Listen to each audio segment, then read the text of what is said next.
بسم اللہ الرحمن الرحیم۔ السلام علیکم ناظرین، ایک بڑی خوشخبری آپ سب کے لیے وزیر اعظم شہباز شریف کی جانب سے رمضان پیکیج کے حوالے سے اہم ہدایات جاری کر دی گئی ہیں۔ حکومت نے فیصلہ کیا ہے کہ امدادی رقم ڈیجیٹل والیٹ کے ذریعے فراہم کی جائے گی تاکہ عوام کی عزت نفس محروم نہ ہو اور شفافیت کو یقینی بنایا جائے۔ ناظرین، جن افراد کا شناختی کارڈ بنا ہوا ہے ان کے لیے حکومت کی طرف سے 25,000 روپے تک کی مالی امداد دی جا رہی ہے۔ اس میں 10,000 روپے اور 13,000 روپے کی رقم مختلف پروگراموں کے تحت شامل ہے۔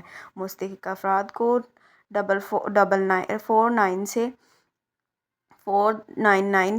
تصدیق پیغام موصول ہو رہا ہے۔ اگر ابھی تک آپ کو بھی کوئی میسج موصول نہیں ہوا تو پریشان نہ ہوں۔ حکومت نے اعلان کیا ہے کہ 10 مارچ تک یہ سلسلہ جاری رہے گا اور کسی بھی وقت آپ کو اطلاع آ سکتی ہے۔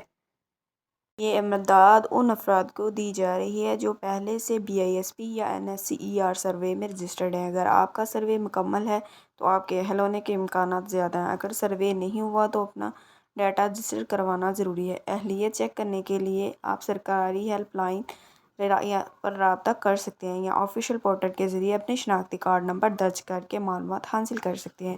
اس کے علاوہ وزیر اعلیٰ پنجاب مریم نواز کی جانب سے نگہبان کارڈ بھی جاری کیے جا رہے ہیں جن کے تحت مستحق افراد کو 10,000 روپے اور راشن کی سہولت فراہم کی جا رہی ہے۔ اگر آپ کو کسی پروگرام کے لیے نااہل قرار دیا گیا ہے تو نئی اسکیم کے تحت دوبارہ درخواست دینے کا موقع بھی دیا جا رہا ہے۔ آپ ہیلپ لائن نمبر 1000 پر کال کرکے اپنی رجسٹریشن مکمل کروا سکتے ہیں یا آفیشیل ایپ کے ذریعے درخواست جمع کروا۔ یاد رکھیے، یہ تمام امداد صرف مستحق افراد کے لیے ہے۔ اگر واقعی ضرورت مند ہیں تو اپنا سروے اور رجسٹریشن مکمل کروائیں۔ مزید معلومات اور تازہ اپڈیٹس کے لیے چینل کو سبسکرائب کریں اور ویڈیو کو شیئر کریں تاکہ زیادہ سے زیادہ لوگ فائدہ اٹھا سکیں۔ اللہ آپ کا حامی و ناصر ہو۔ السلام علیکم۔ ویڈیو اچھی لگی تو سبسکرائب کرنا مت بھولیے۔ ملتے ہیں اگلی ویڈیو میں۔ اللہ حافظ۔ Thank you.